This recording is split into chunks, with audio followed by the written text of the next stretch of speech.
بسم اللہ الرحمن الرحیم۔ اللہم صلی علی سیدنا محمد وعلی آل سیدنا محمد وبارک وسلم۔ السلام علیکم۔ آج ہم سورۃ آل عمران کی آیت نمبر 113 سے شروع کریں گے۔ لیسوا سواء من اہل الکتاب امۃ قائمۃ یتلون آیات اللہ آناء اللیل وهم یسجدون یؤمنون باللہ والیوم الآخر ویأمرون بالمعروف وینہون عن المنکر ویسارعون فی الخیرات وأولئک من الصالحین۔ یہ سارے کے سارے یکساں نہیں بلکہ ان اہل کتاب میں ایک جماعت حق پر قائم رہنے والی بھی ہے، جو راتوں کے وقت بھی کلام اللہ کی تلاوت کرتے ہیں اور سجدے بھی کرتے ہیں۔ یہ اللہ تعالیٰ پر اور قیامت کے دن پر ایمان بھی رکھتے ہیں، بھلائیوں کا حکم کرتے ہیں اور برائیوں سے روکتے ہیں اور بھلائی کے کاموں میں جلدی کرتے ہیں، یہ نیک بخت لوگوں میں سے ہے۔ یعنی سارے اہل کتاب کا یہ حال نہیں، بعض ان میں سے بڑی خوبیوں کے مالک تھے لیکن ان کی تعداد بہت قلیل تھی اور نافرمان کثیر تعداد میں تھے۔ یہ یہود پر طنز ہے کہ جن لوگوں کو تم برا کہتے ہو ان میں تو یہ نیک اوصاف ہیں، وہ برے کیسے ہو گئے؟ وہ تو صالحین میں سے ہیں۔ وما يفعلوا من خير فلن يكفروا والله عليم بالمتقين ان الذين كفروا لن تغني عنهم اموالهم ولا اولادهم من الله شيئا واولئك اصحاب النار هم فيها خالدون۔ یہ جو کچھ بھی بھلائیاں کرے ان کی نہ قدری نہ کی جائے گی اور اللہ تعالیٰ پرہیزگاروں کو خوب جانتا ہے۔ کافروں کو ان کے مال اور ان کی اولاد اللہ کے ہاں کچھ کام نہ آئے گی، یہ جہنمی ہے جو ہمیشہ اس میں پڑے رہیں گے۔ کفر و شرک سے تمام نیکیاں برباد ہو جاتی ہیں۔ یہ ان اہل کتاب کا ذکر ہے جو اوپر والے گروہ کے برعکس اپنے کفر پر اڑے رہ گئے۔ ان کے بابت فرمایا کہ جس مال و اولاد کی محبت نے انہیں خدا سے لاپرواہ کر دیا، وہ ان کو خدا کی پکڑ اور دوزخ سے نہ بچا سکے گی۔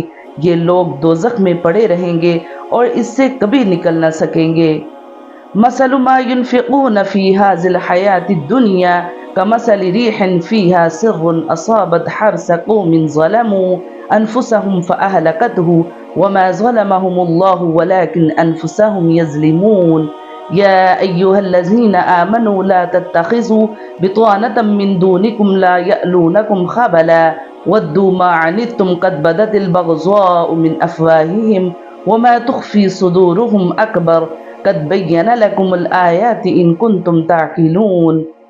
یہ کفار جو خرچ اخراجات کریں ان کی مثال یہ ہے کہ ایک تند ہوا چلی جس میں پالا تھا جو ظالموں کی کھیتی پر پڑا اور اسے تہس نہس کر دیا۔ اللہ تعالیٰ نے ان پر ظلم نہیں کیا بلکہ وہ خود اپنی جانوں پر ظلم کرتے ہیں۔ اے ایمان والو، تم اپنا دلی دوست ایمان والوں کے سوا اور کسی کو نہ بناؤ۔ تم تو نہیں دیکھتے دوسرے لوگ تمہاری تباہی میں کوئی کسر اٹھا نہیں رکھتے، وہ چاہتے ہیں کہ تم دکھ میں پڑو۔ ان کی عداوت تو خود ان کی زبان سے ظاہر ہو چکی ہے اور جو ان کے سینوں میں پوشیدہ ہے وہ بہت زیادہ ہے۔ ہم نے تمہارے لیے آیتیں بیان کر دی۔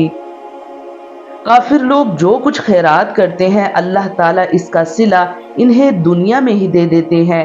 ان کے کفر کی وجہ سے اس کا ثواب آخرت میں نہیں ملتا، لہٰذا ان کے خیراتی اعمال کی مثال ایک کھیتی سی ہے اور ان کے کفر کی مثال اس تیز آندھی کی ہے جس میں پالا بھی ہو اور وہ اچھی خاصی کھیتی کو برباد کر ڈالے۔ مدینہ منورہ میں اوس اور خزرج کے جو دو قبیلے تھے، زمانہ دراز سے یہودیوں کے ساتھ ان کے دوستانہ تعلقات چلے آتے تھے۔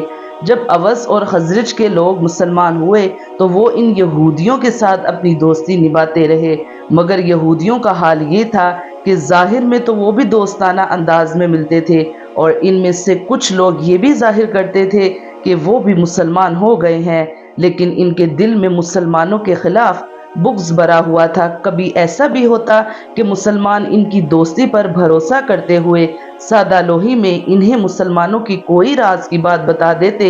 اس آیت کریمہ نے مسلمانوں کو خبردار کیا ہے کہ وہ ان پر بھروسہ نہ کریں اور انہیں رازدار بنانے سے مکمل پرہیز کریں۔ ہا انتم اولائی تحبونہم ولا یحبونکم وتؤمنون بالکتاب کلہ وإذا لقوکم قالوا آمنا وَإِذَا خَلَوْا عَزُّوا عَلَيْكُمُ الْأَنَامِلَ مِنَ الْغَيْظِ قُلْ مُوتُوا بِغَيْظِكُمْ إِنَّ اللَّهَ عَلِيمٌ بِذَاتِ الصُّدُورِ إِن تَمْسَسْكُمْ حَسَنَةٌ تَسُؤْهُمْ وَإِن تُصِبْكُمْ سَيِّئَةٌ يَفْرَحُوا بِهَا وَإِن تَصْبِرُوا وَتَتَّقُوا لَا يَضُرُّكُمْ كَيْدُهُمْ شَيْئًا إِنَّ اللَّهَ بِمَا يَعْمَلُونَ مُحِيطٌ۔ اگر عقل مند ہو تو غور کرو، ہاں تم تو انہیں چاہتے ہو اور وہ تم سے محبت نہیں رکھتے، تم پوری کتاب کو مانتے ہو، وہ نہیں مانتے، پھر محبت کیسی؟ یہ تمہارے سامنے تو اپنے ایمان کا اقرار کرتے ہیں لیکن تنہائی میں مارے غصے کے انگلیاں چباتے ہیں۔ کہہ دو کہ اپنے غصے ہی میں مر جاؤ گے، اللہ تعالیٰ دلوں کے راز کو بخوبی جانتا ہے۔ تمہیں اگر بھلائی ملے تو یہ ناخوش ہوتے ہیں، ہاں اگر برائی پہنچے تو خوش ہوتے ہیں۔ تم اگر صبر کرو اور پرہیزگاری کرو تو ان کا مکر تمہیں کچھ نقصان نہ دے گا، اللہ تعالیٰ نے ان کے اعمال کا احاطہ کر رکھا ہے۔ یعنی یہ عجیب ماجرا ہے کہ شکایت بجائے اس کے کہ تمہیں ان سے ہوتی ان کو تم سے ہے، تو تم قرآن کے ساتھ توریت کو بھی مانتے ہو، اسی لیے ان کو تم سے شکایت ہونے کی کوئی معقول وجہ نہیں۔ البتہ شکایت اگر ہو سکتی تو تمہیں ان سے ہو سکتی تھی، کیونکہ وہ قرآن کو نہیں مانتے تھے۔ اس آیت میں مسلمانوں کو تعلیم دی گئی ہے کہ دشمنوں کے مکر و فریب اور ان کی چالوں سے محفوظ رہنے کا طریقہ صرف یہ ہے کہ تم صبر و استقلال اور تقوی سے کام لو۔ اگر یہ اصول اپنا لو گے تو وہ تمہیں نقصان نہیں پہنچا سکیں گے۔ اکثر منافق بھی یہود میں سے تھے، اس واسطے ان کے ذکر کے ساتھ یہود کا ذکر بھی فرمایا۔ اب آگے غزوہ احد کی باتیں مذکورہ ہیں، کیونکہ اس میں بھی مسلمانوں نے بعض کافروں کا کہنا مان لیا تھا اور لڑائی سے پھر چلے، اور منافقوں نے اپنے نفاق کی باتیں ظاہر کی تھیں۔ وَإِذْ غَدَوْتَ مِنْ أَهْلِكَ تُبَوِّئُ الْمُؤْمِنِينَ مَقَاعِدَ لِلْقِتَالِ وَاللَّهُ سَمِيعٌ عَلِيمٌ۔ اے نبی اس وقت کو بھی یاد کرو جب صبح ہی صبح آپ اپنے گھر سے نکل کر مسلمانوں کو میدان جنگ میں لڑائی مورچوں پر باقاعدہ بٹھا رہے تھے، اللہ تعالیٰ سننے اور جاننے والا ہے۔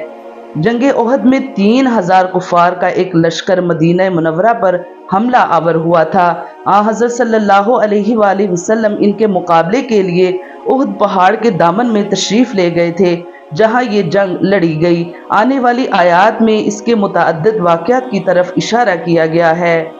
اذ همت طائفتان منکم ان تفشلا واللہ ولیہما وعلی اللہ فلیتوکل المؤمنون۔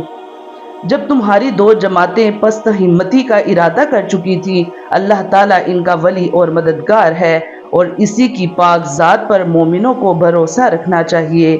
یہ اشارہ ہے بنو سلمہ اور بنو حارثہ کی طرف، جن کی ہمتیں عبداللہ بن ابی اور اس کے ساتھیوں کی واپسی کے بعد پست ہو گئی تھیں۔